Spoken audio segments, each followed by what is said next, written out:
Hello students, कैसे हैं आप सब लोग। उम्मीद करती हूँ सब अच्छे होंगे। मैं Meena Rana ICT virtual class में आपका स्वागत करती हूँ। स्टूडेंट्स, हम पढ़ रहे हैं क्लास 6 की हिंदी। मल्हार पाठ्य पुस्तिका से हमने प्रीवियस लेक्चर में परीक्षा पाठ पढ़ा था और इसी पाठ के हम प्रश्न उत्तर कर रहे थे। तो मुंशी प्रेमचंद जी द्वारा लिखित ये जो पाठ है ये हमें बहुत कुछ सिखाता है कि हमारा जो नॉलेज है, जो हमारा किताबी ज्ञान है, उससे ज़्यादा हमारा व्यवहारिक ज्ञान होता है।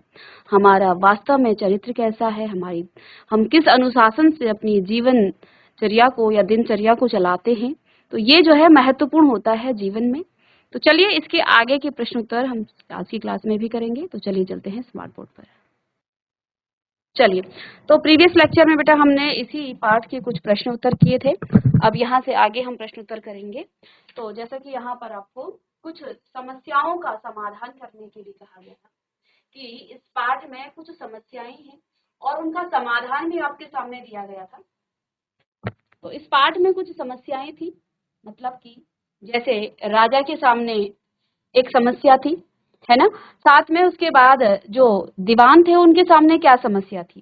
साथ में मैंने आपको होमवर्क भी दिया था कि आप आगे की यानी कि इस पाठ में और भी कुछ समस्याएं होंगी जिनका समाधान भी होगा। तो ये सब आपको करके लाना था, ठीक है। तो ये तो पाठ में चित्र वाले प्रश्न हैं, तो चित्र वाले प्रश्न तो हमने कर दिए। समस्या और समाधान, तो इस कहानी में कुछ समस्याएं हैं और उनके समाधान भी हैं। कहानी को एक बार फिर से आपको पढ़ना है और बताना है, ठीक है। कि चलिए, पहली समस्या हमने पढ़ी थी, महाराज के सामने क्या समस्या थी, उन्होंने इसका क्या समाधान खोजा। तो महाराज के सामने दीवान सरदार सुजान सिंह, देखो समस्या ये थी कि महाराज के जो दीवान थे सरदार सुजान सिंह जिनका नाम था, वो बूढ़े हो चुके थे और उन्होंने नौकरी छोड़ने की इच्छा जताई थी। महाराज के सामने समस्या यह थी कि उनके स्थान पर योग्य और नीति कुशल व्यक्ति को दीवान नियुक्त किया जाए, ठीक है। अब समाधान महाराज ने क्या निकाला इसका। महाराज ने जब सुजान सिंह ने महाराज से ये इच्छा जताई कि अब वो बूढ़े हो चुके हैं और लगभग 40 साल उन्होंने इस राज्य में काम किया है दीवान के पद पर रहते हुए। तो देखिए, एक व्यक्ति जो है 40 साल तक एक पद पर जब नौकरी करता है तो उसको जो है एक अच्छा अनुभव हो जाता है और कहीं ना कहीं उसमें कुछ ऐसे गुण होंगे जिसकी वजह से वो वहां पर स्थिर है। वरना राजा तो कभी भी अगर कोई चूक होती है तो वो पद से जो है उसको उनको निष्कासित कर सकते थे, लेकिन नहीं, उन्होंने बड़ी ईमानदारी के साथ इस पद पर जो है वो रहे होंगे। इसलिए महाराज नहीं चाहते थे कि सुजान सिंह इस पद से हट जाएं, लेकिन वो चाहते थे कि अब जो है बुढ़ापे के कारण या शक्ति ना होने के कारण यदि कोई चूक हो गई तो जो नेक नामी मैंने पूरी जिंदगी यहाँ पर कमाई है उसको सब जो है मिट्टी में मिल जाएगा। इसलिए वो चाहते थे कि मैं अपने पद से जो है अब मुक्त हो जाऊं। राजा के सामने समस्या खड़ी हो गई कि नया दीवान कौन होगा और क्या जो होगा वो सुजान सिंह की तरह जो है नीति कुशल होगा या नहीं होगा। तो क्योंकि इस बात की परख जो है राजा से ज्यादा सुजान सिंह को थी, क्योंकि जो गुण सुजान सिंह में होंगे वही ऐसे ही गुण वाला व्यक्ति उनको चाहिए था, इसलिए उन्होंने सुजान सिंह के सामने तो ये शर्त रख दी। तो इसका समाधान उन्होंने क्या निकाला कि महाराज ने यह शर्त रखी कि नया दीवान खुद सुजान सिंह को ही खोजना होगा जिससे योग्य उम्मीदवार की नियुक्ति सुनिश्चित हो सके। तो महाराज ने उन्हीं के सामने जो है ये प्रस्ताव रखा कि आप ही नए दीवान का चुनाव करोगे, ठीक है। दीवान के सामने क्या समस्या थी और उन्होंने इसका क्या समाधान निकाला। अब जो दीवान थे यानी कि सुजान सिंह थे, उनके सामने समस्या क्या थी। समस्या अब जो राजा की समस्या थी वो दीवान की समस्या बन गई थी, क्योंकि राजा ने तो उनके ऊपर थोप दिया था कि आप ही नए दीवान का चुनाव करोगे। तो जो समस्या राजा की थी वही अब दीवान की भी बन गई थी कि अब उन्हें जो है एक योग्य जो है उत्तराधिकारी की खोज करनी थी, जो न केवल शिक्षित हो बल्कि उदार भी हो, सहृदय हो और आत्मबल वाला हो। तब सुजान सिंह ने इसका क्या समाधान निकाला। उन्होंने एक अनूठी परीक्षा आयोजित की जिसमें उम्मीदवारों के आचरण, उनके चरित्र एवं कर्तव्य निष्ठा की परख की गई। इस परीक्षा में सिर्फ डिग्री नहीं बल्कि मानवीय गुणों को बढ़ावा दिया गया। चलिएगा, नोट कीजिएगा। और इसी तरह से मैंने आपको कुछ और समस्याओं पर बात करने के लिए और पढ़कर उन समस्याओं को लिखने के लिए कहा था। तो उम्मीद करते हैं कि आप सभी बच्चों ने लिखा होगा और पाठ को एक बार फिर से पढ़ा होगा, कहानी को। अब देखिए, नौकरी के लिए आए लोगों के सामने क्या समस्या थी, उन्होंने इसका क्या समाधान खोजा।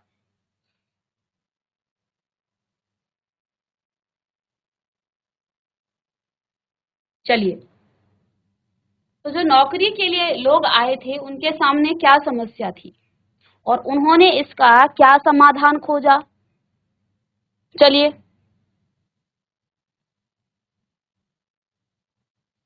नौकरी के लिए आए लोगों के सामने क्या समस्या होगी और उन्होंने इसका क्या समाधान खोजा।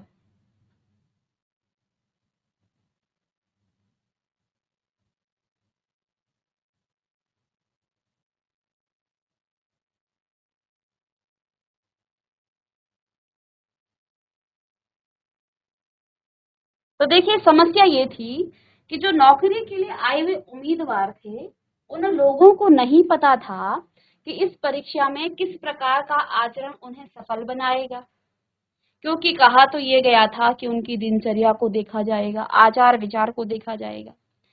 कुछ लोगों ने दिखावे से अच्छा व्यवहार करने का प्रयास किया, तो ये तो सटीक मालूम नहीं था कि किस व्यवहार के कारण वो जो है इस परीक्षा में सफल होंगे। सभी ने अपनी अपनी बुद्धि के अनुसार इस परीक्षा में उत्तीर्ण होने की पूरी जो है कोशिश की। सबने दिखावा किया, अपने आप को परिवर्तित किया, अपनी आदतों को जो है अच्छी बनाने की कोशिश की, और मात्र 1 महीने के लिए ही, ठीक है, सबका यही था।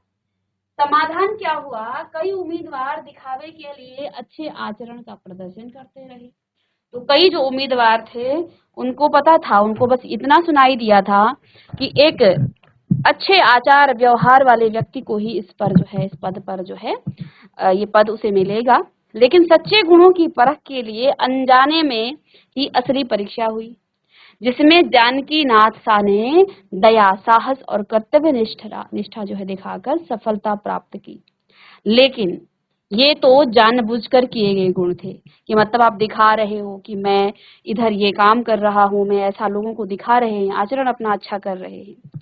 लेकिन अनजाने में ही जो असली परीक्षा हुई थी। किसी भी उम्मीदवार को जो है इस बात का आइडिया नहीं था कि जो ये गरीब किसान इस नाले में फंसा हुआ है, यही उनकी असली परीक्षा है। और क्योंकि उनके अंदर वो गुण थे ही नहीं, तो किसी की भी नजर उधर नहीं गई उस गरीब किसान की तरफ। यद्यपि उनके अंदर सचमुच में मानवता होती तो उन्हें किसी को जो है फोर्स करने की जरूरत नहीं थी। जैसे कि जानकी नाथ साहब को किसी ने बताया नहीं, ना ही उस गरीब किसान ने बोला कि मेरी मदद करो। जानकी नाथ साहब स्वयं वहां पर गए और उन्होंने उस किसान को जो है मदद करने के लिए कहा, और मदद करी भी। ठीक है, इसी कारण जो है उनको इस पद पर रखा गया। तो ये थे कुछ आपके समस्या और समाधान। अब पाठ में कुछ मन के भाव हैं, जैसे स्वार्थ था, मद था, मगर उदारता और वात्सल्य का नाम भी न था। देखिए, स्वार्थ था, मद था, मगर उदारता और वात्सल्य का नाम न था। ये लेखक ने कब कहा, जब सभी खिलाड़ी उस नाले से, यानी कि जहां पर वो गरीब किसान फंसा हुआ था, उससे पार करके जा रहे थे। इधर एक गरीब किसान फंसा हुआ है, वो व्यक्ति उनकी तरफ ताक रहा है, लेकिन किसी के मन में ये भाव नहीं आया कि ये बेचारा परेशानी में है, इसकी मदद की जाए। तो स्वार्थ था, मद था, मगर उदारता और वात्सल्य का नाम भी न था। इस वाक्य में कुछ शब्दों के नीचे जो है रेखा खींची हुई है। ये सभी नाम हैं, लेकिन दिखाई देने वाली वस्तुओं, व्यक्तियों या जगहों के नाम नहीं हैं। ये सभी शब्द मन के भावों के नाम है ना। स्वार्थ हो गया, मद हो गया, उदारता हो गया और वात्सल्य था, ये सभी आपके मन के भाव हैं। आप कहानी में से ऐसे ही अन्य नामों को खोजकर नीचे दिए गए रिक्त स्थानों में लिखिए। तो सबसे पहले तो हमें ये पता है कि ये जो वाक्य है ये मुंशी प्रेमचंद जी ने उन व्यक्तियों के लिए, उन उम्मीदवारों के लिए जो फुटबॉल खेल करके वहां से जा रहे थे और जाते समय जब उस किसान ने उनकी तरफ देखा तो उनके अंदर जो है उन्होंने देखकर भी अनदेखा किया। उन आंखों में स्वार्थ था, मद था, मगर उदारता और वात्सल्य का नाम भी न था। उदारता और वात्सल्य होती तो शायद वो समझ जाते इस व्यक्ति को जरूरत है हमारी। तो अब ये मन के भाव है, स्वार्थ हो गया, मद हो गया, उदारता हो गया, वात्सल्य हो गया, है ना। ये आपको दिखाई देने वाली वस्तुएं नहीं है ना, ये मन के भाव हैं। आप कहानी में से ऐसे ही अन्य नामों को खोजकर नीचे दिए गए रिक्त स्थानों में आपको लिखना है। तो आइए इन रिक्त स्थानों को देख लेते हैं पहले। तो देखिए, पाठ में प्रयुक्त मन के विभिन्न भावों को वाक्य में दिए गए हैं, तो हमने सीधे उत्तर ही लिख दिया है। प्रत्येक के चेहरे पर आशा और निराशा के रंग आते हैं। तो आशा और निराशा ये भी मन के भाव हैं। दीवान पद के लिए ऐसा व्यक्ति चाहिए जिसमें साहस, आत्मबल और दया हो। दीवान पद के लिए ऐसा व्यक्ति चाहिए जिसमें साहस हो, आत्मबल हो एवं दया हो। और जानकी नाथसा में ऐसे गुण देखने को मिले थे क्योंकि उसने साहस दिखाया, दया दिखाई और आत्मबल से उस गाड़ी को उसने धक्का दिया और वो जो है ऊपर चली गई, है ना। तो आत्मबल होता है, देखिए कोई व्यक्ति बहुत बलशाली है ना, बहुत भारी है और वो जो है उसके उसके अंदर आत्मबल नहीं है तो वो किसी की मदद ही नहीं करेगा, है ना। तो जिस व्यक्ति के बाद कम बल होने के बाद यदि आपके अंदर आत्मबल है तो वो जो है फिर वो उस भारी व्यक्ति से पर भी भारी पड़ जाता है, ठीक है। मगर उन आंखों में सत्कार था, इन आंखों में ईर्ष्या। तो सत्कार और ईर्ष्या ये भी मन के भाव हैं। दया और साहस ये भी मन के भाव हैं। वह नम्रता और सदाचार का देवता बना मालूम देता है। नम्रता और सदाचार ये भी मन के भाव हैं। खिलाड़ियों ने भी उसको देखा मगर बंद आंखों से, जिसमें सहानुभूति न थी। क्या नहीं थी? सहानुभूति नहीं थी। जानकी नाथ शाह के अलावा सभी खिलाड़ियों ने उस व्यक्ति को देखा, उस किसान को देखा, लेकिन किसी के मन में भी उसके लिए कोई सहानुभूति नहीं थी। 6 आत्मबल वह जो आपत्ति का वीरता के साथ सामना करे। आत्मबल वह जो आपत्ति का वीरता के साथ सामना करे। तो वीरता बेटा हमारे मन के भाव हैं और चलिए ये भी हमारे मन के ही भाव हैं।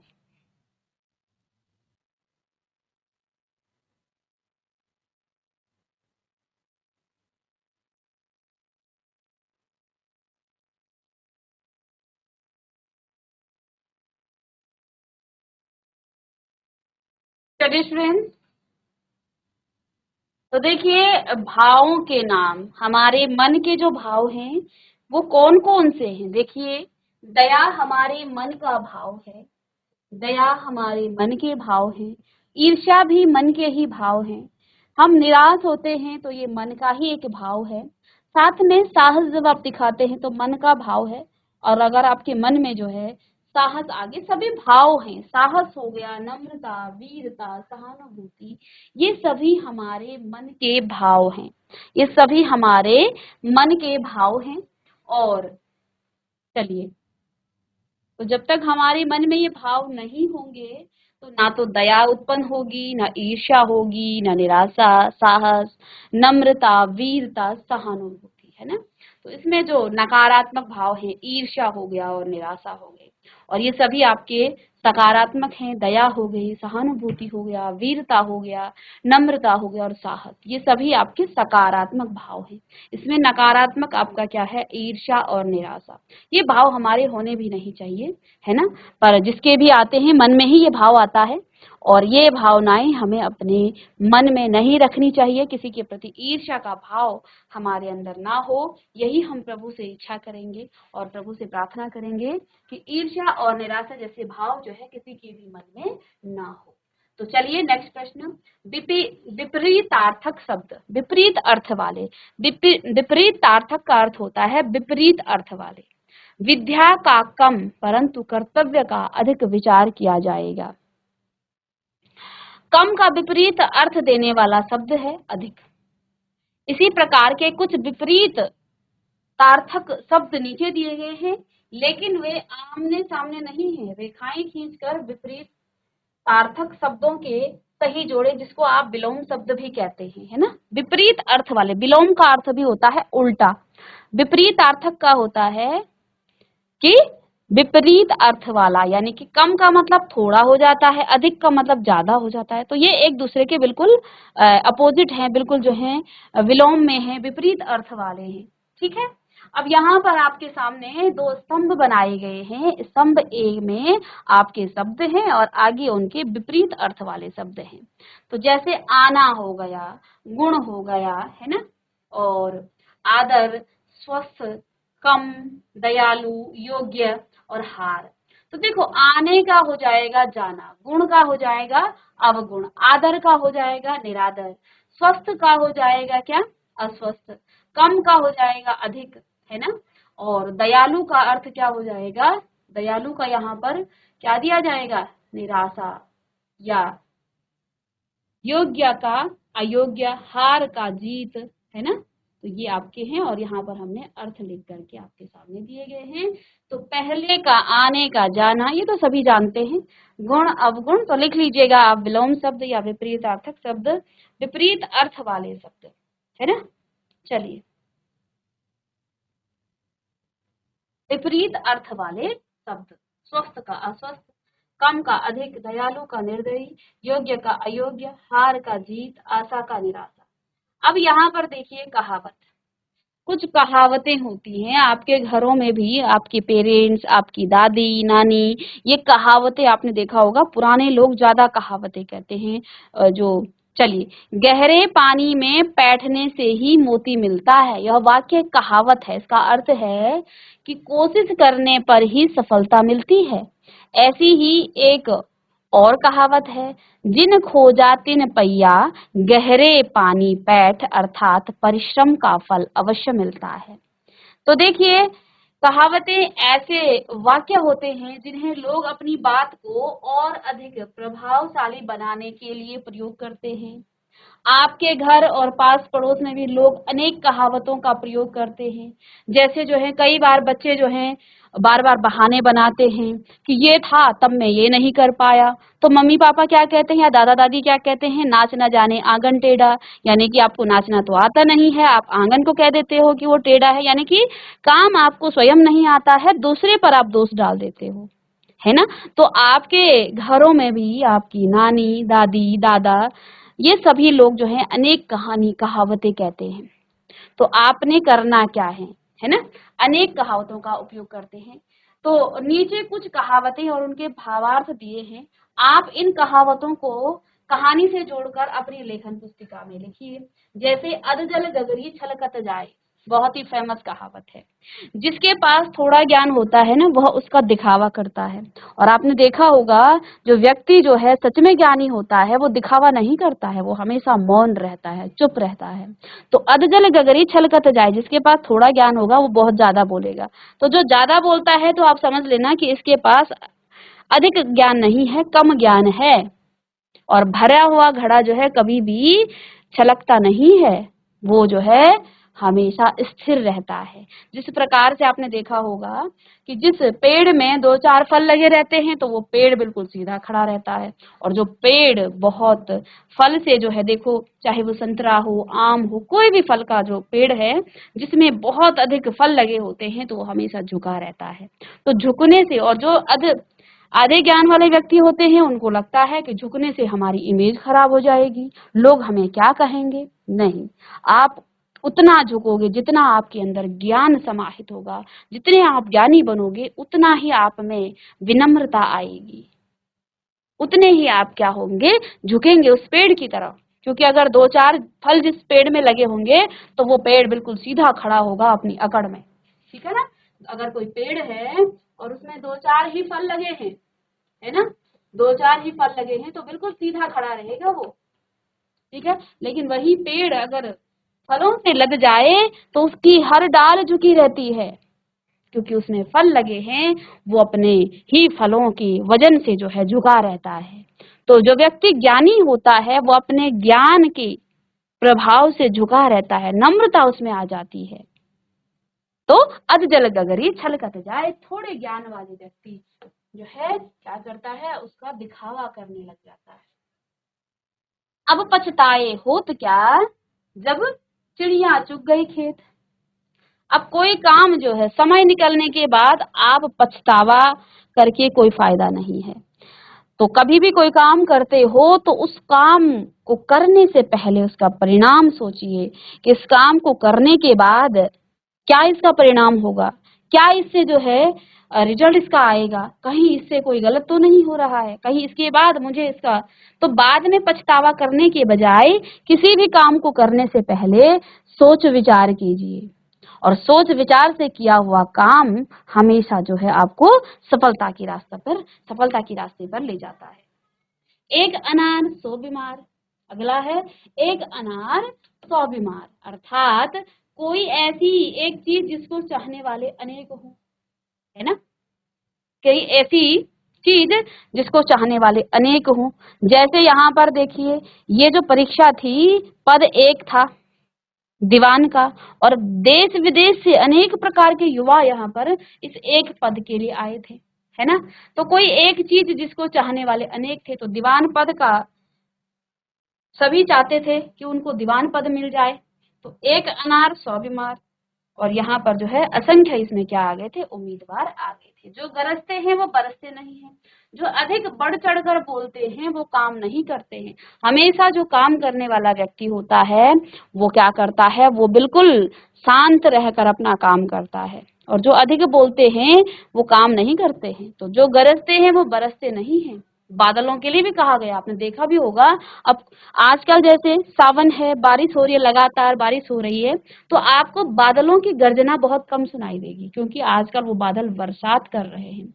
अब जैसे ही भाद्रपद लगेगा और इस समय जो है बादल धीरे धीरे तो है गरजना शुरू करते हैं, बरसते कम है।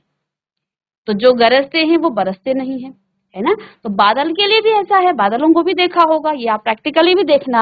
आजकल बादल आपको गरजते हुए नहीं दिखेंगे, लेकिन जैसे ही अब सितंबर में देखना आप, बादल गरजेंगे लेकिन बरसेंगे उतना नहीं जितना गरजे थे। थोड़ी बारिश करेंगे और इतनी गर्जना कर देंगे कि आप बोलोगे अभी पता नहीं कितनी बारिश आने वाली है ना। जहां चाह वहां राह। जब किसी काम को करने की इच्छा होती है तो उसका समाधान भी मिल जाता है। यदि आपने चाहा कि मुझे जो है ये काम करना है तो करना है, तो उसका रास्ता, उसका समाधान भी आपको मिल जाता है, ठीक है। चलिए, तो ये थे कुछ कहावतें, और आप इनके जो है किसी कहानी में जोड़ सकते हैं। विज्ञापन में तो एक नौकरी की बात की गई थी, लेकिन उम्मीदवार आ गए हजारों। इसे कहते हैं एक अनार 100 बीमार, ठीक है। इसे क्या कहते हैं, एक अनार 100 बीमार। अब जैसे यहाँ पर कहावत क्या थी, अधजल गगरी छलकत जाए, जिसके पास थोड़ा ज्ञान हो। अर्थ ये हुआ वाक्य प्रयोग, जो उम्मीदवार अपने ज्ञान का दिखावा कर रहे थे, लेकिन असल में उनके पास जो है पर्याप्त योग्यता नहीं थी। ऐसा लग रहा था कि अधजल गगरी छलकत जाए, इसी कहानी में इसको जोड़ दिया है, ठीक है। कहावत क्या था, अब पछताए होत क्या, जब चिड़िया चुग गई खेत। समय निकल जाने के बाद पछताना व्यर्थ है। जैसे वे लोग जो तैयारी किए बिना नौकरी के लिए आज गए थे और बाद में पछता रहे थे, इसे कहते हैं अब पछताए हो तो क्या जब चिड़िया चुग गई खेत। कई बार आप भी पेपर देकर जब आते हो तो आप कहते हो कि इस बार तो मुझे बहुत अच्छा जो है स्कोर करना है, और उसके बाद आप करते नहीं है, पेपर में आप पछताते हो कि अरे थोड़ा सा पढ़ा होता तो ये हो जाता, है ना। तो ऐसा ही यहाँ पर भी है। और यहाँ जो उम्मीदवार इस कहानी में है, बाद में सभी पछता रहे होंगे कि काश मैंने उस गरीब किसान की मदद करी होती तो आज मेरा सिलेक्शन हो जाता, आज मैं दीवान पद को चुना जाता। तो सभी सोच रहे होंगे ऐसा बाद में भी। फिर नेक्स्ट कहावत है, एक अनार 100 बीमार। कोई ऐसी चीज जिसको चाहने वाले अनेक हों। तो यहाँ पर नौकरी, जब नौकरी के लिए एक पद था लेकिन उसके लिए हजारों उम्मीदवार आ गए थे, है ना, उपस्थित हो गए थे। ऐसा लग रहा था मानो एक अनार 100 बीमार। तो इसी कहानी से हमने इसको भी जोड़ दिया। कहावत है, जो गरजते हैं वो बरसते नहीं है, जो अधिक बढ़ चढ़ कर बोलते हैं वो कम काम नहीं करते हैं। कुछ उम्मीदवार बहुत बढ़ चढ़ कर बोल रहे थे लेकिन असल परीक्षा में वे सफल नहीं हो सके, इसे कहते हैं गरजते हैं, जो गरजते हैं वो बरसते नहीं है। फिर कहावत थी, जहां चाह वहां राह। जब किसी काम को करने की इच्छा होती है तो उसका समाधान भी मिल जाता है। जैसे जिसने अपनी योग्यता साबित की और परिश्रम किया उसे अंततः सफलता मिली, इसे कहते हैं जहां चाह वहां राह, है ना। पाठ से आगे अब अनुमान और कल्पना पर आधारित प्रश्न है। तो यानी कि यहाँ पर आपको अनुमान लगाना है और कल्पना करनी है। तो प्रश्न के सभी उत्तर आप लिखेंगे। दूसरे दिन देश के प्रसिद्ध पत्रों में यह विज्ञापन निकला। देश के प्रसिद्ध पत्रों में नौकरी का विज्ञापन किसने निकलवाया था और आपको ऐसा क्यों लगता है। तो ये प्रश्न आप पाठ को पढ़ेंगे और इसका उत्तर देंगे, क्योंकि अनुमान और कल्पना पर आधारित प्रश्न है। इस विज्ञापन ने सारे मुल्क में तहलका मचा दिया। विज्ञापन ने पूरे देश में तहलका क्यों मचा दिया होगा, तो आपको इसका भी जवाब देना है। ठीक है, विज्ञापन कुछ इस तरह से, कहानी में इस विज्ञापन की सामग्री को पढ़िए और इसके बाद अपने समूह में मिलकर इस विज्ञापन को अपनी कल्पना का उपयोग करते हुए बनाइए। तो ये भी आपने आपस में ही करना है। विज्ञापन है, राज्य की ओर से महत्वपूर्ण सूचना। देवगढ़ राज्य के लिए सुयोग्य दीवान की आवश्यकता। पद का नाम दीवान, मुख्य प्रशासनिक अधिकारी। जो स्थान है देवगढ़ राज्य। योग्यता, तो प्रशासनिक कार्यों में अनुभव, ग्रेजुएट होना आवश्यक नहीं है। न्याय प्रियता एवं कुशल नेतृत्व क्षमता, हष्टपुष्ट हो, राज्य के विकास और जनता की भलाई के प्रति निष्ठा हो, मंदाग्नि का मरीज न हो और नीति निपुण और सुशासन की समझ हो, शस्त्र संचालन व घुड़सवारी में दक्षता हो। उत्तरदायित्व, क्या क्या उसके उत्तरदायित्व है जो यहाँ पर पद निकला था। राज्य के प्रशासन और न्याय व्यवस्था को वो सुचारू रूप से संचालित करना जाने, महाराज के निर्देशों के अनुसार राज्य के हित में निर्णय लेना, प्रजा की भलाई हेतु नीतियों को चलाना, जैसे कि हम भी देते हैं। आप आगे जब बड़े क्लास में जाओगे तो वहां पर आपको भी कुछ ऐसे ही मिलेगा। सारी चीजें आपको पहले ही दी जाती हैं, क्या इसकी योग्यता है इस पद के लिए, है ना, और क्या क्या कितना आपको वेतन मिलेगा, क्या सुविधाएं आपको मिलेगा। तो वेतन देखिए, आकर्षक वेतन, महल में निवास की सुरक्षा सुविधा, परिवार के लिए विशेष प्रावधान, राज्य के विशेषाधिकारों का लाभ, ये सभी। और आवेदन की अंतिम तिथि, साक्षात्कार स्थान राजमहल देवगढ़, और नोट, केवल वही व्यक्ति आवेदन करे जो सत्यनिष्ठ और कर्मठ हो।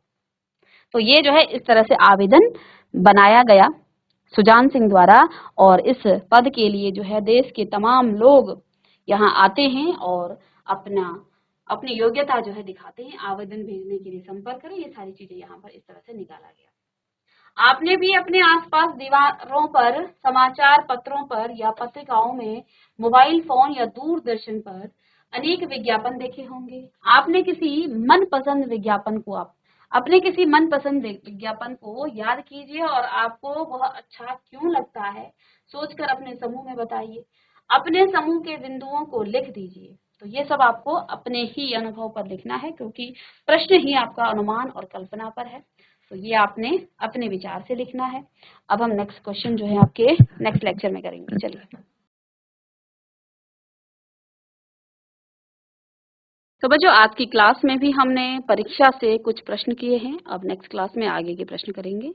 मिलते हैं नेक्स्ट लेक्चर में, तब तक के लिए थैंक यू।